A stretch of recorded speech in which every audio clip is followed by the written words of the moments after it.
Hello guys, कैसे हैं आप लोग। आइए आज शुरू करते हैं एक नया टॉपिक एफएम ट्रांसमीटर। कि एफएम ट्रांसमीटर क्या है। एफएम मतलब होता है फ्रीक्वेंसी मॉड्यूलेशन, जैसा कि हम लोगों ने पिछले क्लास में पढ़ा है। और कैसे एफएम वेव को जनरेट करना है ये सब भी हम लोग पढ़ चुके हैं। लेकिन आइए थोड़ा सा और डिस्कस करते हैं कि एफएम वेव जब जनरेट हो गया हमारा, उसे ट्रांसमिट कैसे करते हैं। सबसे पहले तो हम ये बताइए कि जो फ्रीक्वेंसी मॉड्यूलेटेड वेव है इसका प्रयोग किस में करते हैं, वीडियो सिग्नल भेजने में या वॉइस सिग्नल भेजने में। तो इसमें सबसे जो एएम है, एएम का प्रयोग करते हैं हम लोग वीडियो सिग्नल भेजने में, और फ्रीक्वेंसी एफएम का प्रयोग करते हैं हम लोग ऑडियो सिग्नल को भेजने में। ठीक है, यदि ऑडियो सिग्नल भेजना हो तो एएम वेव का एफएम वेव का यूज करते हैं। जैसे आप रेडियो सुनते होंगे, उसमें लिखा रहता है कि hello this is Amitabh Bachchan, you are listening 93.5 red FM. FM मतलब फ्रीक्वेंसी मॉड्यूलेशन, आप ऐसे भी याद कर सकते हैं। कंपटीशन में काफ़ी बार पूछा जाता है। फिलहाल आइए, तो एफएम ट्रांसमिट करने की, एफएम वेव को ट्रांसमिट करने का एक इनडायरेक्ट मेथड है जिसे हम कहते हैं आर्मस्ट्रांग एफएम ट्रांसमीटर। और इसे हम लोग पढ़ेंगे कि आर्मस्ट्रांग जो ट्रांसमीटर एफएम ट्रांसमीटर है वो कैसे वर्क करता है। ठीक है, बारी बारी से इसको डिटेल में हम लोग पढ़ेंगे। ये सबसे प्रथम तो इसका हम लोग ब्लॉक डायग्राम बनाते हैं और ब्लॉक डायग्राम के आधार पर समझते हैं कि कितने स्टेप से गुजर के ये जो है एफएम वेव हमारा बनता है, एफएम ट्रांसमीटर जो है ट्रांसमिट किया जाता है, कितने स्टेप से गुजरता है। ठीक है, इसकी प्रोसेसिंग कितने किस लेवल की होती है कि ये प्रॉपर वे में ट्रांसमिट हो सके एंटीना के माध्यम से। देखिए, अगला यूनिट एंटीना है, प्रिंसिपल ऑफ कम्युनिकेशन इंजीनियरिंग का, वो भी जो है इसी में चलेगा।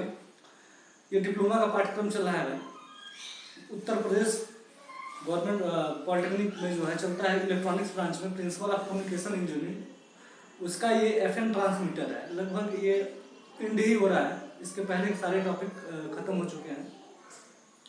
एफएम की डिफिनीशन सुन लीजिए। एफएम क्या होता है, फ्रीक्वेंसी मॉड्यूलेशन क्या होता है कि सर्वप्रथम इसमें दो तरह की वेव की आवश्यकता होती है, एक कैरियर और एक मॉड्यूलेटिंग सिग्नल। मॉड्यूलेटिंग मतलब आपका ओरिजिनल सिग्नल। देखिए, ये 1000 बार मैं बता चुका हूँ, लेकिन जब तक आपके लाइफ में इवेंट सब जुड़ा हुआ है तब तक आपको रिवीजन करते रहना है। ठीक है, क्योंकि रिवीजन ही डिवीजन होता है, रिवीजन करते रहना है आपको। तो यहाँ पे इसके डिफिनेशन एक बार हम लोग फिर से रिपीट कर लेते हैं कि इसमें क्या होता है फ्रीक्वेंसी मॉड्यूलेशन में, मतलब कैरियर जो होती है, कैरियर वेव मॉड्यूलेटिंग वेव के फ्रीक्वेंसी के अनुसार बदलता है।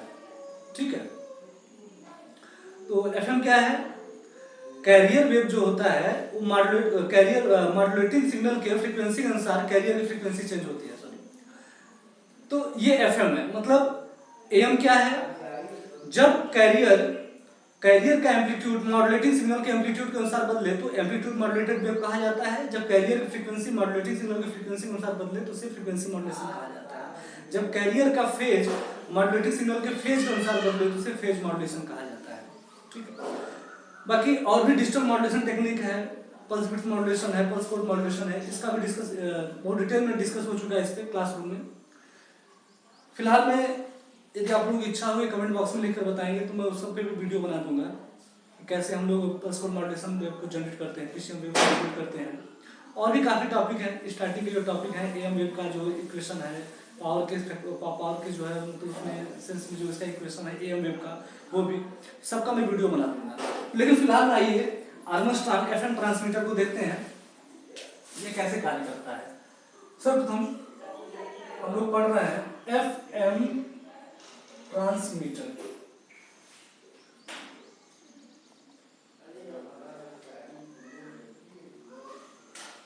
एफएम ट्रांसमीटर, एफएम ट्रांसमीटर में जो पहला मेथड हम लोग पढ़ेंगे भी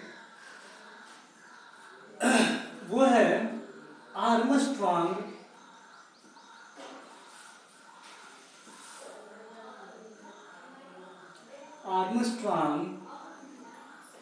एफएम ट्रांसमीटर।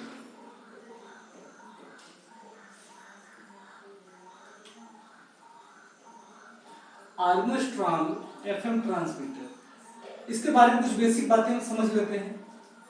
ये क्या है, ये है एफएम सिग्नल, ये एफएम सिग्नल जनरेट करने का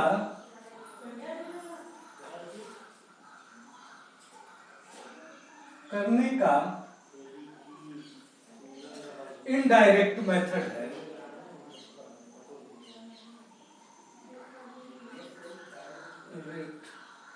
मेथड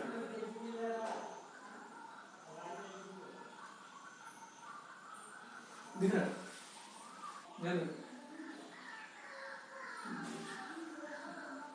यह एफएम सिग्नल जनरेट करने का कैसा मेथड है भाई? अप्रत्यक्ष मेथड है, इनडायरेक्ट मेथड है। ठीक है, आइए आर्मस्ट्रांग ट्रांसमीटर का ब्लॉक डायग्राम के हिसाब से भी लोग समझेंगे। इसमें क्या होता है, अगला पॉइंट को देखिए। सबसे पहले इस ट्रांसमीटर में, इस विधि में हम लोग एक फेज मॉड्यूलेटर की सहायता से, फेज मॉड्यूलेटर की सहायता से नैरो बैंड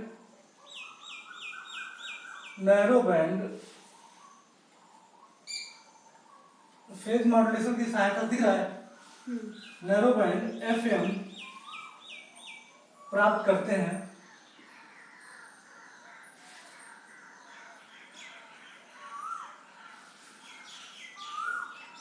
उसके पश्चात फ्रीक्वेंसी मल्टीप्लायर की सहायता से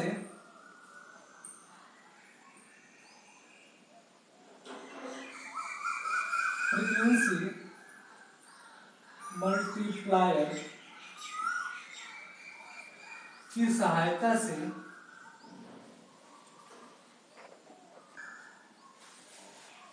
वाइड बैंड, फ्रीक्वेंसी मल्टीप्लायर की सहायता से वाइड बैंड एफएम प्राप्त करते हैं।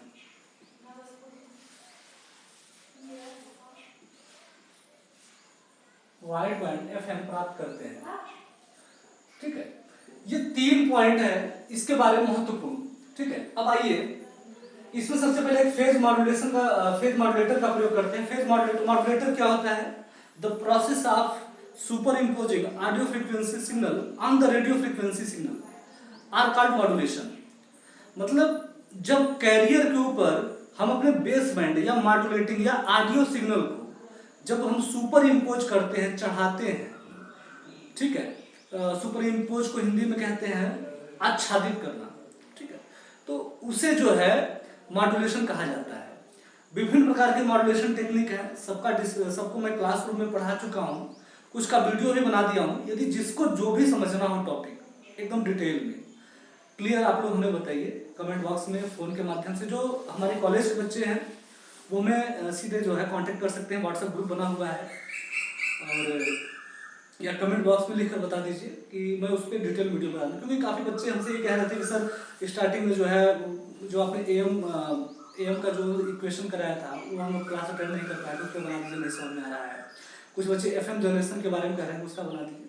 देखिए हमें बनाने में कोई दिक्कत नहीं है, लेकिन यह है कि एग्जाम कभी हो सकता है। लॉकडाउन के खुलने के तुरंत बाद भी आपका पेपर दूसरे या तीसरे वीक में हो सकता है, इसलिए आप लोग तैयार रहिए। ठीक है, अब प्रिंसिपल ऑफ कम्युनिकेशन इंजीनियरिंग एक बार एंड हो जाए, खत्म हो जाए, इसके बाद एंटीना पढ़ाऊंगा, वो खत्म हो जाए, फिर मैं शुरू से जो है पूरे का वीडियो बना दूंगा। मतलब जो भी आप लोग कहेंगे सबका वीडियो बना दूंगा। या कुछ बच्चे कह रहे थे सर शर्म के अनुसार पढ़ा दीजिए, विद्या क्वेश्चन के हिसाब से पढ़ा दीजिए। देखिए थोड़ा सा मैं ये सब चीज़ों को, क्योंकि देखो भाई हम लोग का उद्देश्य ऐसा नहीं कि कागज़ का टुकड़ा ले लेना। सर्टिफिकेट क्या है? ये एक रद्दी कागज़ का टुकड़ा है जिसके ऊपर कुछ नंबर लिखे हैं और उसका कोई यूज नहीं है। ठीक है, यही मतलब वो जैसे हम लोग कक्षा 1 से लेकर पूरा इंटर तो सब पढ़ लिए, जो बीटेक कर लिए, एमटेक कर लिए, क्या है डिग्री? बस वो गेट पास से दिखा दिए, जॉब मिल गई, उसके बाद रख दिए। और रद्दी कागज का टुकड़ा है, क्या यूज है? यूज क्या है? जो मेरे अंदर ज्ञान है, जो हमारे अपने टीचरों से प्राप्त हुआ है, हमें अपने किताबों से प्राप्त हुआ है, उस ज्ञान का ही प्रयोग हम करके जो है जो भी जीविकोपार्जन के लिए अपना हम उद्यम कर रहे हैं। कि वो डिग्री के माध्यम, डिग्री क्या है? रद्दी कागज का टुकड़ा था, फेंक दिया। रद्दी का टुकड़ा कहाँ फेंका जाता है? कबाड़ में। तो कबाड़ में फेंक दिया गया। कबाड़ क्या है भाई? जहाँ पे आदमी अपने जो है वेस्ट चीज़ों को फेंक दे, ठीक है, वो कबाड़ है। कबाड़ में फेंक दिया गया सारी डिग्री। किसी जो है एक प्लास्टिक करके रख दिया गया है, 2 साल 4 साल बाद उसका यूज होगा, 10 मिनट के लिए, 10 मिनट बाद फिर उसका यूज खत्म। कोई अर्थ नहीं है उस रद्दी का। तो विद्या क्वेश्चन से, शरण से जो आप लोग पढ़ते हैं, तो इससे क्या होगा कि आपको रद्दी कागज का टुकड़ा तो मिल जाएगा, लेकिन उसके आधार पर नौकरी पाना बड़ा कठिन हो जाएगा। इसलिए आप लोग थोड़ा परसेंटेज कम रहे, कोई दिक्कत नहीं है। जितने भी IITian हैं आप देखते हैं सबका परसेंटेज कम है। 100 IITian में 10 IITian शायद फर्स्ट डिवीजन मिल जाए आपको, लेकिन उनकी नौकरी सैलरी कितनी होती है, एकदम हाई फाई सैलरी, करोड़ों करोड़ों में सैलरी पैकेज होता है उनका। लेकिन अपने डिप्लोमा में क्या है, परसेंटेज कितना है भाई, 80%। एक बच्चा हमसे कह रहा सर थोड़ा सा परसेंटेज हमारा इस बार गड़बड़ा गया, कितना परसेंट है, कह रहा 72%। 72% खराब है, और 72% नंबर पा के आदमी नौकरी कितने का तुम लोग पा रहे हो, 8,000 का, 5,000 का, 10,000 का, 15,000 का, बहुत उड़ के गए 20,000 का ये नौकरी। और एक IITian है 55% नंबर पा रहा है, 50% पा रहा है, पैकेज कितना है, 1.5 करोड़, 1 करोड़। 35% नंबर पाने वाला IAS का टॉपर बन जा रहा है, ठीक है। और देखो नॉलेज का महत्व है, और शुरू से रहा है, आदिकाल से रहा है और आगे भी रहेगा। विद्वान की सदैव पूजा होगी, जिनके पास ज्ञान की कमी है उनको जो है अलग कैटेगरी में रख दिया जाएगा, कैटेगराइज कर दिया जाएगा कि आप सबसे गिरे हुए आदमी हैं। जो सबसे पढ़ा लिखा है उसे कह दिया कि आप विद्वान है। आप चाहे विद्वान को ब्राह्मण कह लें, कुछ भी कह लें, तो ये चीज़ें हैं। ज्ञान के आधार पर जो है चीज़ों का डिवीजन हो, मतलब विभाजन होता है। तो कहने का मतलब ये है बालकों कि आप लोग जो है जानकारी अर्जित करिए, परीक्षा के लिए मत पढ़िए, परीक्षा हो चाहे ना हो कोई फर्क नहीं पड़ता। बस ऐसा पढ़ लो कि दोबारा यदि किसी को पढ़ाना हुआ या दोबारा इसका कहीं प्रयोग आ जाए तो अपना जो है मतलब ऐसा ना हो कि एकदम जीरो हो इस फील्ड में, कुछ न कुछ जानते हो। बाकी नोट्स बनाए हो, नोट्स कभी मत बेचना, कभी मत फेंकना, कभी भी आवश्यकता पड़ जाती है पलट के देख लो अपना नोट्स, फिर अपना कंटिन्यू कर लो। फिलहाल आइए इसके ब्लॉक डायग्राम के बारे में बात करते हैं। सबसे पहले तो यहाँ पे यहाँ दिखा है क्रिस्टल ऑसिलेटर लगता है, और जो लोग जो एक सब्जेक्ट है इलेक्ट्रॉनिक्स डिवाइस एंड सर्किट, एक बुक है इलेक्ट्रॉनिक्स का, और वो पूरे भारत में चलता है, लेकिन अलग कहीं एनालॉग इलेक्ट्रॉनिक्स कहते हैं उसे, कहीं मतलब तमाम तरह का नाम है, लेकिन जो पर्टिकुलर है उसके मैं नाम ले रहा हूँ। तो उसमें हम लोग क्रिस्टल ऑसिलेटर पढ़े थे। क्रिस्टल ऑसिलेटर, क्रिस्टल ऑसिलेटर है। अच्छा, ये क्रिस्टल ऑसिलेटर क्या करता है, ऑसिलेटर क्या करता है, ऑसिलेटर हिंदी में कहते हैं दोलित्र। दोलित्र क्या करता है, वह फ्रीक्वेंसी उत्पन्न करता है, आवृत्ति उत्पन्न करता है। आवृत्ति क्या है, नंबर ऑफ साइकिल पर सेकंड या नंबर ऑफ कंपन पर सेकंड आर कॉल्ड फ्रीक्वेंसी। एक सेकंड में चक्करों की संख्या को फ्रीक्वेंसी कहते हैं। जैसे भारत में अल्टरनेटिंग करंट जो होता है, जो हमारे घरों में सप्लाई होती है, उसकी आवृत्ति होती है 50 हर्ट्ज। 50 हर्ट्ज का मतलब क्या हुआ, एक सेकंड में 50 बार प्लस है 50 बार माइनस, मतलब 50 बार एक्टिव हो रहा है, 50 बार मतलब वो इलेक्ट्रॉन जा रहा है, 50 बार रुक जा रहा है, ठीक है। जैसे 100 वाट का बल्ब है, वो 50 बार जल रहा है, 50 बार बुझ रहा है। भाई 100 वाट का बल्ब क्या होता है, एक सेकंड में 50 बार जलता है, 50 बार बुझता है, लेकिन ये क्रिया इतनी तेजी से होती है कि हमारी आंख इसको देख नहीं पाती है। तो भारत में जो फ्रीक्वेंसी है कितनी है, 50 हर्ट्ज है, और फ्रीक्वेंसी का मात्रक हर्ट्ज होता है। तो ऑसिलेटर क्या करता है, फ्रीक्वेंसी उत्पन्न करता है, जिसमें क्रिस्टल ऑसिलेटर में हम क्रिस्टल का प्रयोग करते हैं, जिसके कारण इससे द्वारा उत्पन्न की गई फ्रीक्वेंसी की स्टेबिलिटी बहुत अच्छी होती है, समझ रहे हैं। अन्य के कंपेयर में इसकी फ्रीक्वेंसी ठीक होती है, स्टेबिलिटी ठीक होती है, इसलिए हम इसका प्रयोग करते हैं। क्रिस्टल ऑसिलेटर, क्रिस्टल ऑसिलेटर से मैंने क्या कहा कि एक फ्रीक्वेंसी जनरेट होगा, और फ्रीक्वेंसी को हम यहाँ पे FC मान लेते हैं, मतलब ये कैरियर फ्रीक्वेंसी है। क्रिस्टल ऑसिलेटर के माध्यम से हमें कैरियर, देखो भाई क्या है, सबसे पहले तो हमको मॉड्यूलेशन करवाना है। मॉड्यूलेशन कैसे होगा कि हमारा जो आवाज है उसको हमको क्या है, हाई फ्रीक्वेंसी पर बैठाना है। देखो डिफिनेशन तो कुछ और करता है कि जब कैरियर का तात्क्षणिक मान मॉड्यूलेटिंग सिग्नल के अनुसार बदले तो AM मॉड्यूलेशन होता है, तात्क्षणिक तो अंदर की चीज है। लेकिन आप चीजों को जितना आसान हो उसके उतने आसान भाषा पहले समझिए, ठीक है ना। देखो कोई दिक्कत नहीं, थोड़ा बहुत एरर हो जाता है, कोई दिक्कत नहीं है, लेकिन चीजों को ऐसा ना हो कि 100% में से जीरो कुछ नहीं आ रहा है। आसान भाषा में चीजों को समझिए, अपने आप ही सब कुछ सही हो जाएगा। एक वाल्मीकि जी की कहानी आती है हमारे पुराणों में। वाल्मीकि जी पढ़े लिखे नहीं थे, आप तो जानते होंगे कि रामायण नामक ग्रंथ का जो है उन्होंने रचना किया था। वो क्या था, इतना वो अनपढ़ थे, इतना अनभिज्ञ थे कि उनको राम शब्द कहने नहीं आ रहा था। तो मरा मरा डाकू थे, मरा मरा मरा कहने लगे। तो एक श्लोक आता है, उल्टा नाम जपा जग जाना, राम वाल्मीकि भय ब्रह्म समान। मतलब आप शुरू तो करिए। अंग्रेजी ऐसा नहीं होता कि कोई बच्चा है बढ़िया पैदा होकर फ्लुएंट हिंदी बोलने लगता है, कोई बच्चा है पैदा होते ही बहुत बढ़िया इंग्लिश बोलने लगता है। धीरे धीरे धीरे धीरे वो गलत बोलता है, गलत से ही एक दिन वो सही हो जाता है। और यही विकास का सतत क्रम है, यही लर्निंग प्रोसेस है। ठीक है, आइए क्रिस्टल ऑसिलेटर, चूंकि इसमें दो बार में जो है फिर क्रिस्टल ऑसिलेटर का हम लोग करते हैं, तो पहली बार इसकी फ्रीक्वेंसी को हम FC1 कह देते हैं। ठीक है, FC1 को हम देते हैं एक नैरो बैंड फेज मॉड्यूलेटर को देते हैं हम नैरो बैंड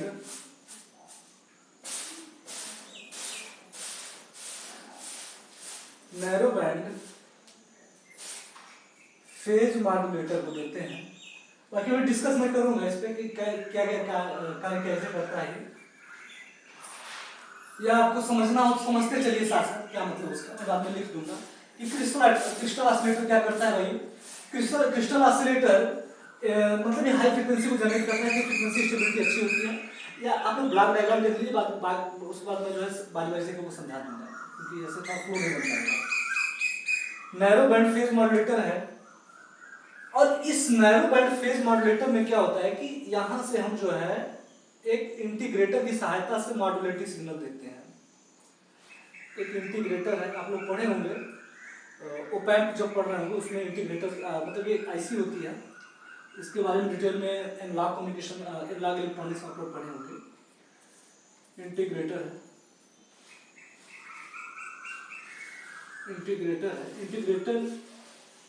यहाँ से मॉड्यूलेटिंग सिग्नल को मैं MT से डिनोट करता हूँ। किसी बुक में जो है, वैसे मोस्टली बुक में MT ही दिया रहता है, और हम लोग पढ़े थे MT से ही पढ़े थे। मॉड्यूलेटिंग सिग्नल को आपको याद कर लीजिए, MT होता है। ठीक है, आगे चलते हैं। तो यहाँ इंटीग्रेटर, भाई सिग्नल इंटीग्रेशन हो गया, तो ये क्या है कि MT और ये DT टाइम के रिस्पेक्ट में हो रहा है। ठीक है, इतनी बात समझ आई सबको। आगे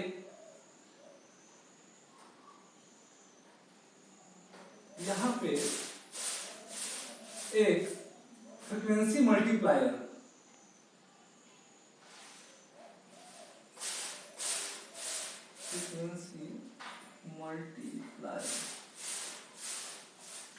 ये फ्रीक्वेंसी मल्टीप्लायर, ये फर्स्ट इसका नाम लीजिए, ये पहला है फ्रीक्वेंसी मल्टीप्लायर। एक और फ्रीक्वेंसी मल्टीप्लायर का यूज होता है, क्योंकि पहले फेज मॉड्यूलेशन के साथ नैरो बैंड, यहाँ से नैरो बैंड FM मिलेगा, फिर मतलब उसका फ्रीक्वेंसी मल्टीप्लायर क्या करता है, ये वाइड बैंड FM जो है यहाँ से इसका आउटपुट समय जनरेट होता है, प्राप्त होता है।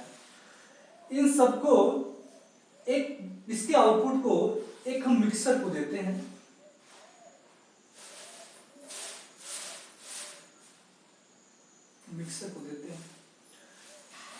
इसी मिक्सर में फिर से हम क्रिस्टल ऑसिलेटर से एक हाई फ्रीक्वेंसी इसको प्रदान करते हैं।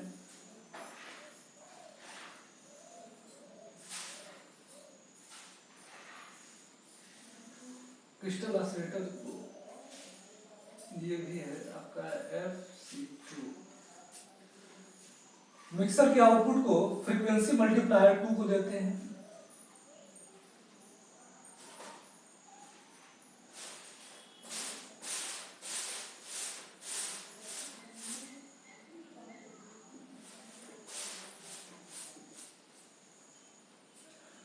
फ्रीक्वेंसी मल्टीप्लायर 2 को देते हैं, और इस फ्रीक्वेंसी मल्टीप्लायर को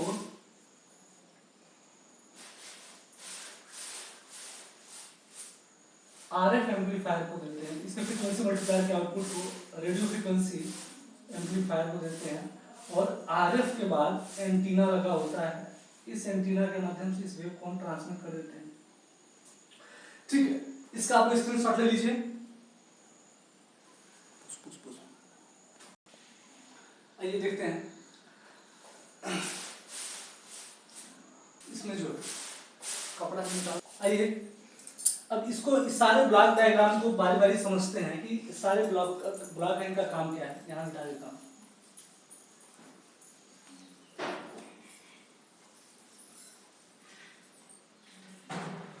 सबसे पहले तो देखते हैं क्रिस्टल ऑसिलेटर को। क्रिस्टल CRY होता है, क्रिस्टल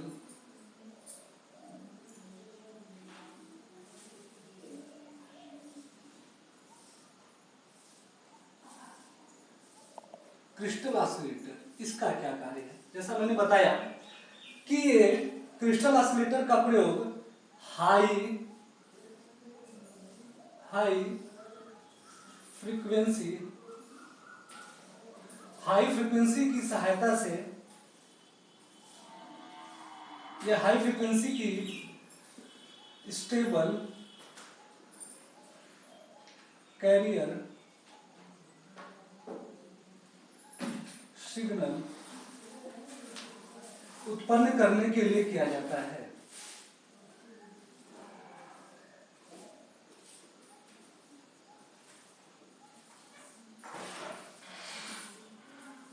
उत्पन्न करने के लिए किया जाता है।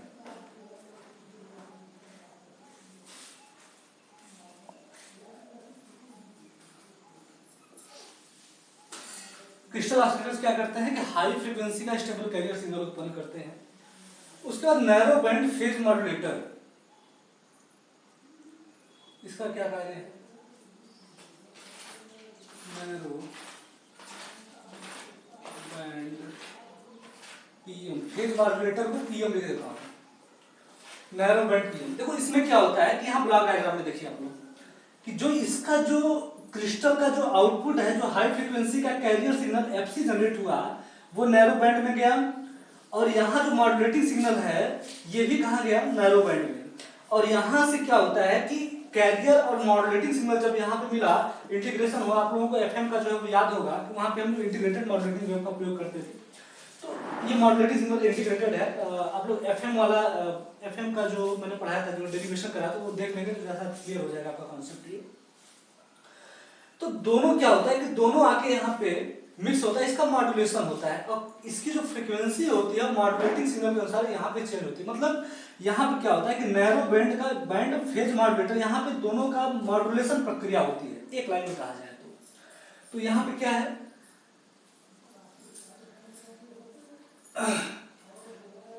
नैरो बैंड मतलब लिख लीजिए कि क्रिस्टल ऑसिलेटर का आउटपुट एंड इंटीग्रेटर का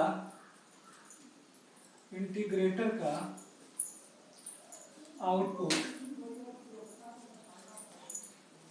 नैरो बैंड फेज मॉड्यूलेटर को दिया जाता है।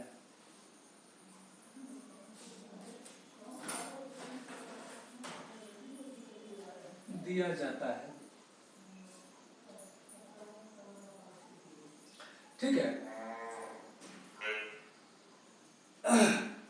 और यहां पे क्या होता है कि दोनों मॉड्यूलेशन की, यहां लिख लीजिए एफएम, फ्रीक्वेंसी मॉड्यूलेशन की का प्रोसेस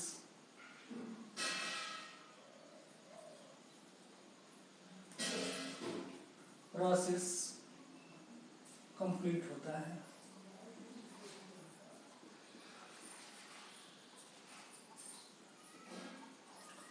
अच्छा, अगला है फ्रीक्वेंसी मल्टीप्लायर।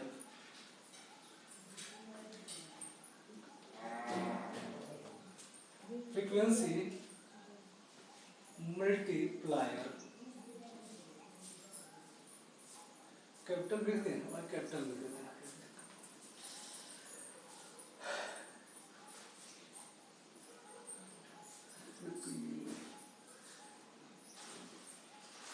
फ्रीक्वेंसी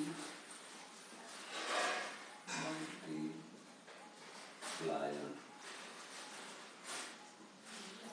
अच्छा, फ्रीक्वेंसी मल्टीप्लायर क्या करता है भाई?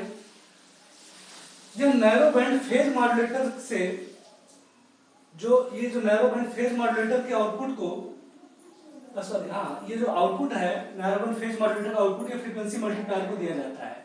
और फ्रीक्वेंसी मल्टीप्लायर इस नैरो बैंड फेज मॉड्यूलेटर के प्राप्त जो वेव है उसके जो है जो सिग्नल है उसको इंक्रीज कर देता है। ठीक है, तो ये क्या करता है? एफएम फ्रीक्वेंसी मल्टीप्लायर ऐसे frequency multiplier narrow band phase modulator से प्राप्त output signal, narrow band phase modulator से प्राप्त आउटपुट सिग्नल के फ्रीक्वेंसी को बढ़ा देता है, फ्रीक्वेंसी को बढ़ा देता है।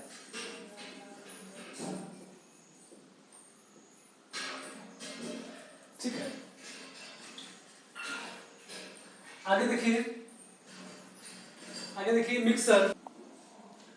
आइए अगला है मिक्सर।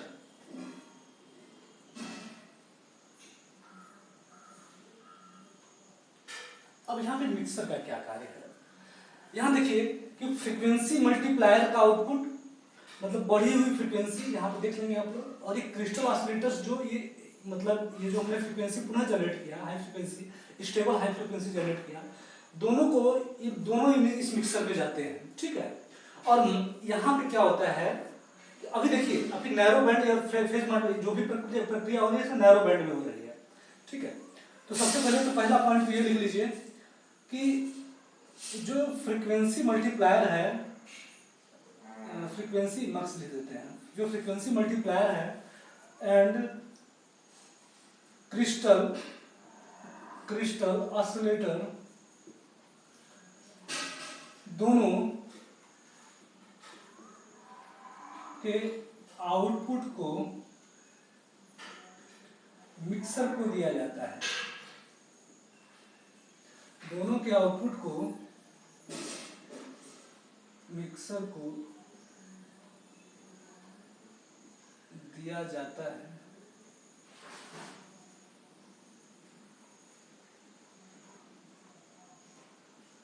मिक्सर को दिया जाता है तथा ये जो मिक्सर है तथा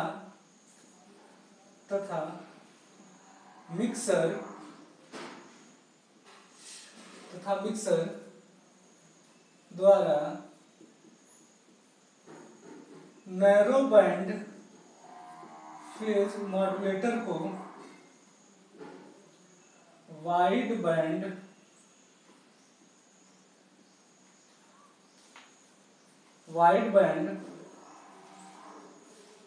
FM frequency modulator FM wide band FM signal में जो मिक्सर द्वारा मतलब नैरो बैंड फेज मॉड्यूलेटर, यहाँ लिख लीजिए, narrow band phase modulator signal को wide band phase modulating signal में परिवर्तित कन्वर्ट किया जाता है।